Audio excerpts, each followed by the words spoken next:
అమరగిరి రాజ్యం ఇది సమృద్ధి, శాంతి మరియు విద్యకు మంచి పేరుగల రాజ్యం. రాజ్యానికి అధిపతి సత్యవిక్రముడు. తన ధర్మపాలనకు ప్రసిద్ధుడు. కాని ఆ శాంతి వాతావరణం ఒక ప్రమాదకరమైన కుట్రతో కల్తీ అవుతుంది.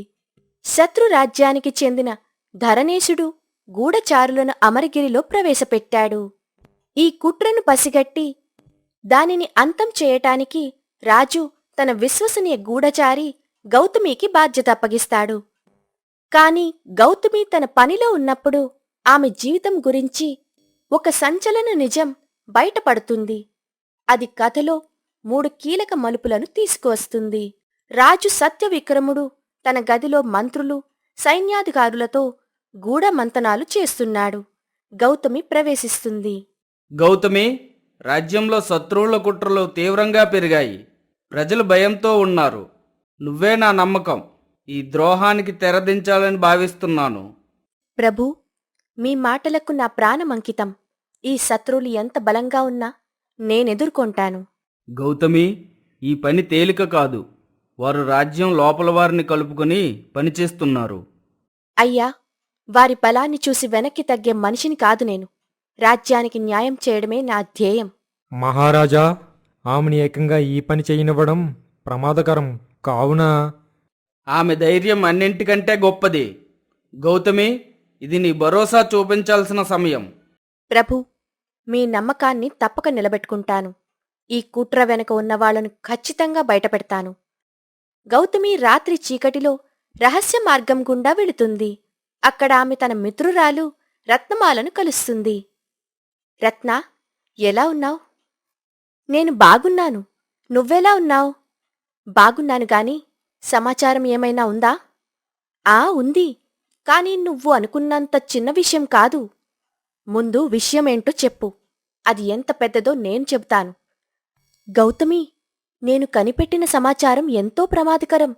రాజ్యంలోనే ఒకరు శత్రువులకు సహకరిస్తున్నారు. ఎవరు వారు? వారి పథకాలేమిటి? ఈ వివరణ చాలా అవసరం రత్నమాల. వారి నాయకుడు చండరసేనుడు. అతను రాజుగారి సన్నిహితుడైన ఒక వ్యక్తిని మోసం చేసి తమ వైపు తిప్పుకున్నాడు.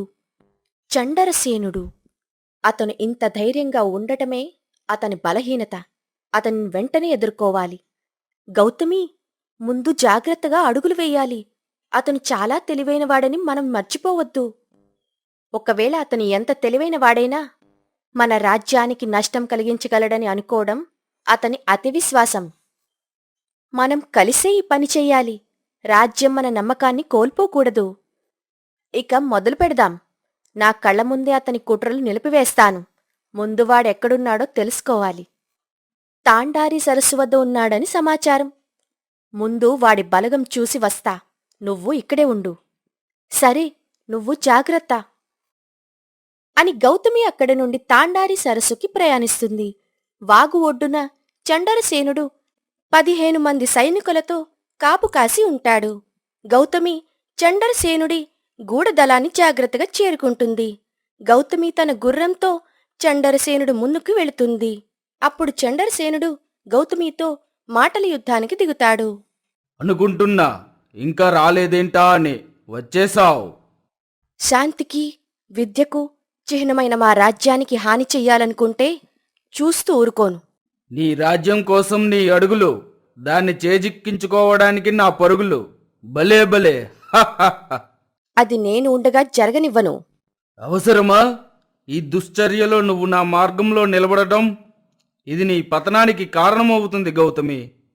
చండరసేనుడా, నీ బలహీనత, నీ స్వార్థం, నీ పథకాలు, నీ నాటకాలు ఇక్కడే ముగుస్తాయి. నా స్వార్థం అంటావా? కానీ నీ నిజస్వరూపం నీకు తెలియదు. నీ వాస్తవం నీకంటే నాకే బాగా తెలుసు. నువ్వు ఏం మాట్లాడుతున్నావు? ఈ రాజ్యానికి నా సేవ, నా ధర్మం, ఇంతకు మించి ఏముంది? నీ తల్లి ఎక్కడ ఉందని నువ్వు అనుకుంటున్నావు? నీ రక్తంలోనే శత్రువు రక్తం ప్రవహిస్తోంది. నీ మాటలు నన్ను నమ్మించవు. నా తల్లి నా చిన్నప్పుడే చనిపోయింది. నీ పథకాలు ఏదైనా అడ్డుకుంటే అది నా కఠిన సంకల్పమే. కాబట్టి నీ మాయ మాటలు కట్టిబెట్టు. హహహహ. నీ అసలైన చరిత్ర నీ ముందే వచ్చినప్పుడు నిర్ణయాలు మారుతాయి గౌతమి. నీకు తెలియని ఎన్నో ఉన్నాయి. తిరిగి వెళ్ళి తెలుసుకో పో. తెలుసుకున్నాకనే రా. అప్పటి వరకు అమరగిరి రాజ్యం వైపు కన్నెత్తి కూడా చూడని గౌతమి అక్కడి నుండి తన గుర్రం వెనక తిప్పి వెళ్తూ ఉండగా గౌతమి చండరసేనుడి మాటలు ఆలోచనలో పడేస్తాయి. తిరిగి వెళ్లే దారిలో తన గతం కోసం తీవ్రంగా ఆలోచిస్తుంది. తన గతం గురించి తెలుసుకోవటానికి రత్నమాల దగ్గరికి చేరుకుంటుంది. రత్నమాల, నా తల్లి గురించి నీకు ఏదైనా సమాచారం ఉందా? చండరసేనుడి మాటలు నన్ను అనుమానానికి గురిచేశాయి. నిజం చెప్పాలంటే నీ తల్లి గురించి కొన్ని అనుమానాలు నా దృష్టికి వచ్చాయి. ఆమె శత్రురాజ్యంలో కనిపించినట్లు సమాచారం. శత్రురాజ్యంలోనా? అది అసాధ్యం. ఆమె మరణించింది. అది చిన్నప్పటి నుండి నమ్ముతూ వచ్చినా ఇప్పుడు అనుమానంగా ఉంది. గౌతమి, నీకు ఒక నిజం ఎప్పటి నుండో చెప్పాలి. కాని అది నిజమో కాదో తెలియదు. ఒకవేళ అది నిజమైతే నీకు ఎదురు సవాళ్లు మరింత పెరుగుతాయి. అదేంటో చెప్పు. అది ధరణీశుడు నీ తల్లిని బంధించి ఉంచాడని సమాచారం ఉంది. ఏంటి? నిజమా? నా తల్లి బ్రతికే ఉందా? విన్నాను, కాని నిజమని చెప్పలేము. చండరసేనుడి కోసం సమాచారం తెలుసుకోవడానికి వెళ్ళినప్పుడు విన్నాను. తెలుసుకుందాం. ఇంకా వేచి చూసేదేం లేదు.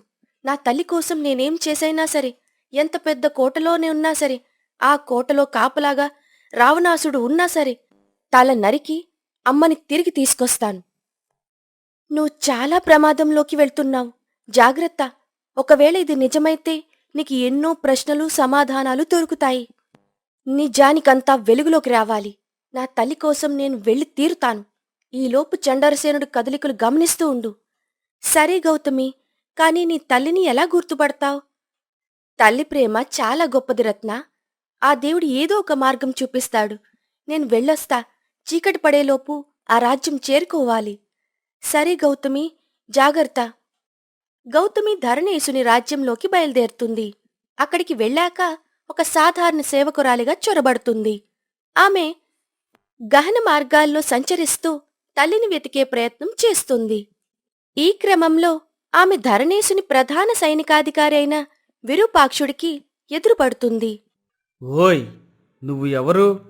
ఈ కోటలో ఎవరి అనుమతితో ప్రవేశించావు? గౌతమి వినయంగా, స్వామి, నేను నీటిని తెచ్చేందుకు వచ్చిన దాసురాలిని. ఏమీ తప్పు చేయలేదు. నీ మాటలు నమ్మశక్యం కావటం లేదు. నీ కళ్ళల్లో ఏదో ధైర్యం కనిపిస్తుంది. నువ్వు ఎవరో నాతో చెప్పు. స్వామి, నేనేమి చెడు చేయడానికి రాలేదు. నా పని పూర్తి చేసి వెళ్ళిపోతాను. అయితే నా ముందు నిజం చెప్పాలి. నీ మాటల్లో చిన్న అసత్యం కనిపించినా నీ ప్రాణాలు హరించబడతాయి. నా జీవితాన్ని మీకు అర్పించడానికి నేనెప్పుడూ సిద్ధం. కాని నిజం తెలుసుకోవడానికి ప్రయత్నించకుండా నన్ను హరించడం చేయకండి. మహాధైర్యవంతురాలివి. నీ ప్రవర్తనలో రహస్యం కనిపిస్తుంది. వెళ్ళు. కానీ నా కళ్ళు నిన్ను గమనిస్తూనే ఉంటాయి. దేవుడు ఎందుకు దూరం చేస్తాడో తెలియదు కాని తిరిగి కలపాలి అనుకుంటే ఒక్క చీమ సాయం ఉన్నా చాలు, కలిసి తీరాల్సిందే. గౌతమి విషయంలో అదే జరిగింది. గౌతమి ఒక గదికి చేరుకున్నాక అక్కడ జైలు వంటి ఆ గదిలో పెద్ద పెద్ద అక్షరాలతో గౌతమి అని రాసి ఉంటుంది. చూసి ఆశ్చర్యానికి గురవుతుంది. ఆమె తల్లి వసుధ గంభీరంగా కనిపిస్తుంది. గౌతమి వసుధ దగ్గరికి వెళ్లి కన్నీళ్లు పెట్టుకుంటుంది. అది గమనించిన వసుధ అయోమయంగా చూస్తుంది. గౌతమి ఆశ్చర్యంతో ఏడుస్తూ, అమ్మా, అమ్మా, నేను గౌతమిని. తల్లి గౌతమి, నువ్వేనా? దేవుడా, ఇప్పటికి కరుణించావా? నిన్ను తిరిగి కలుస్తా అనుకోలేదమ్మా. అయినా నువ్విక్కడ ఎందుకున్నావు? నువ్వు చనిపోయావననుకున్నాను. వసుధ నెమ్మదిగా, గౌతమి, నా మరణ వార్త విన్న తర్వాత నీకు నా ఆచూకీ తెలియకపోవడం మంచిదని అనుకున్నాను. కాని మనం ఒకటి తెలిస్తే దేవుడు ఇంకొకటి చేస్తాడనుకుంటా. ఎందుకమ్మా అలా అంటున్నావు? అసలేం జరిగింది? నువ్వెందుకిక్కడ బందీగా ఉన్నావు? గౌతమి, నీ తండ్రి ఎవరో కాదు. కుళ్ళు, కుతంత్రం, అన్యాయాలు, అక్రమాలు చేస్తూ ప్రజల్ని పీడించే ఆ ధరణేశుడే నీ తండ్రి. ఏమంటున్నావమ్మా? ధరణేశుడా? నా తండ్రా? అవునమ్మా. ఇలాంటి రాక్షసుడి దగ్గర నువ్వు పెరగడం నాకిష్టం లేక నిన్ను ఒక గుర్రానికి కట్టి బయటికి పంపించేశాను తల్లి. నీకు చాలా అన్యాయం చేశాను. నన్ను క్షమించు తల్లి. అలా అనకమ్మా. నేను నిన్ను అర్థం చేసుకోగలను. ఏ తల్లైనా సరే తన పిల్లలు ఎక్కడున్నా బాగుండాలని కోరుకుంటుంది. నా మంచి కోసం నన్ను దూరం పెట్టి నువ్వు బాధని అనుభవిస్తున్నావు. ఇంతకన్నా ఎవరూ చేయలేరు. అయినా నువ్వు ధరణేశుని భార్యవు. ఎందుకు నిన్ను ఇలాంటి పరిస్థితికి నెట్టాడు? నేను ధరణేశుడి అగాధాన్ని, అక్రమాలని గమనించి ఆరంభం నుంచే అతనికి వ్యతిరేకంగా నిలిచిన జీవితం నాది. నా వ్యతిరేకత అతనికి అసహ్యంగా మారాయి. అప్పటి నుండి నన్ను ఇక్కడ బందీగా ఉంచాడు తల్లి. ఇక్కడ చెక్కబెట్టాల్సినవి చాలా ఉన్నాయమ్మా. నేనిప్పుడు తండ్రిని కలుస్తాను. వద్దమ్మా. నీ తండ్రి నువ్వు ఊహించనంత ప్రమాదకారి. నీకు నా గురించి తెలీదమ్మా. కంగారు పడకు. నేను మళ్ళీ వచ్చి నిన్ను తీసుకెళ్తా అని అక్కడి నుండి గౌతమి తన తండ్రి అయిన ధరణేశుని కోటలోకి ప్రవేశిస్తుంది. అతనిని కలవడానికి సిద్ధమవుతుంది. అడ్డంగా వచ్చిన భటులను పక్కకి నెట్టి అక్కడ సభలో ఉన్న మంత్రులు, సైనికుల ముందు ఆమె ధైర్యంగా నిలబడి అతనితో మాట్లాడుతుంది. నువ్వు నా సభలోకి అనుమతి లేకుండా ఎలా ప్రవేశించగలిగావు? ఎవరు నువ్వు? నిజం చెప్పాలంటే నేను నీ రక్తబిందువును, గౌతమి, నీ కూతురు. అమరగిరి రాజ్యంలో యోధురాలిగా పెరిగాను. అక్కడ ఉన్న వారంతా ఆశ్చర్యంతో మాట్లాడుతూ ఉంటారు. హహహహహ. నా కూతురు? ఇది ఎలాంటి వ్యంగ్యమైన పన్నాగం? ఎవరు పంపారు నిన్ను? నువ్వు నమ్ము నమ్మకపో, నా తల్లి వసుదని మీ రాజ్యంలో బంధించేస్తావా? ఇంక నీ ప్రతి అన్యాయానికి నేను ఎదురొస్తాను. నా ధైర్యం మీ పాపాలను ఎదిరించడమే. ఇప్పుడు నమ్మవచ్చు. అయినా నీ తల్లి నిన్ను నా వైపు తిప్పడానికి పంపినట్లుంది. కానీ నువ్వు నా నిజమైన వారసురాలివే. నాకు ఎదురు తిరిగే ముందు ఒకసారి ఆలోచించుకో. నీ వారసత్వం కంటే నా నడవడికే గొప్పది. మీరు నన్ను తప్పుదోవ పట్టించలేరు తండ్రి. నువ్వు నా రాజ్యానికి వ్యతిరేకంగా నిలబడతావా? అయితే ఈ సభలోనే నీకు ఒక అవకాశం ఇస్తున్నా. మీరు నమ్మే న్యాయమైన యుద్ధపోటీ నాతో పోరాడు. నన్ను గెలిచి మీ అమ్మని విడిపించుకో. ఓడిపోతే నువ్వు పెరిగిన ఆ అమరగిరి రాజుని చంపాలి. సిద్ధమా? గౌతమి కోపంతో, నేను గెలిస్తే నీ సింహాసనం వదిలేయాలి. అది చూద్దాం. ఎవరక్కడ? మా రాజ్యమంతా దండోర వేయించండి. ఈ యుద్ధ పోటీ కోసం నలుమూలలా తెలియాలి అని ధరణేశుడు చాటింపు వేయిస్తాడు. అక్కడ ఉన్న ప్రజలందరితో పాటు తన తల్లి కూడా భయంతో ఆ పోటీని చూస్తూ ఉండగా యుద్ధం మొదలవుతుంది.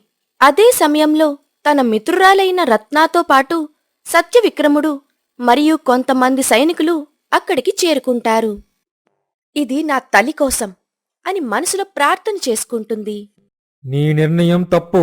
నీ ధర్మం నీతోనే అంతమవుతుంది. ఇది కేవలం నా ధైర్యం మీద ఆధారపడలేదు. ఇది నా రాజ్యపు నమ్మకంపై కూడా ఆధారపడింది. పోరాటం జరుగుతుంది. అస్సలు గౌతమి కోసం తెలియని ధరణేశుడు ఒక పెద్ద ఘర్షణ తరువాత రెండుసార్లు కింద పడిపోతాడు. అప్పుడు తమ రాజ్య ప్రజలంతా గౌతమి గౌతమి అని అరుస్తారు. అప్పుడే ధరణేశుడికి తెలుస్తుంది తాను ఏం కోల్పోయాడో అని. కళ్లల్లో నీళ్లు వస్తూ ఉంటాయి. యుద్ధం ముగుస్తుంది. చివరకు ధరణేశుడు ఓడిపోతాడు. నీ ధర్మబలంతో నన్ను ఓడించగలిగావు. నీ తల్లిని తీసుకెళ్ళు. ఈ రాజ్యానికి నిజాయితీ గల నాయకురాలివి నువ్వే అవ్వాలి. నాకు శత్రువు లేకపోవడం గొప్ప గెలుపు. ఇకనైనా మీరు ఈ రాజ్యానికి సేవ చెయ్యండి. నేను చేసిన తప్పులను నేనే సరిదిద్దాలి. నాకు నేనే శిక్ష విధించుకుంటున్నాను. కొంతకాలం మామూలు మనిషిగా ఈ జనంతో ఉండి నా వల్ల కష్టాలు పాలైన వాళ్ళ సమస్యలు నేనే మార్చాలి. ఈ మార్పు చాలా మంచిది. గౌతమి తల్లి సమక్షంలో రాజ్యానికి సేవ చెయ్యాలని ప్రతిజ్ఞ చేస్తుంది. అక్కడే ఉన్న సత్యవిక్రముడు, రత్న చాలా సంతోషపడతారు. అక్కడ ఉన్న ప్రజలు మహారాణి అని జైజైలు కొడతారు. ఇది కేవలం నా జీవితం కాదు, నా రాజ్యానికి, నా తల్లికి అంకితం. మీ ప్రతి కష్టానికి నేను ముందు ఉంటాను అని సింహాసనం అధిష్ఠిస్తుంది.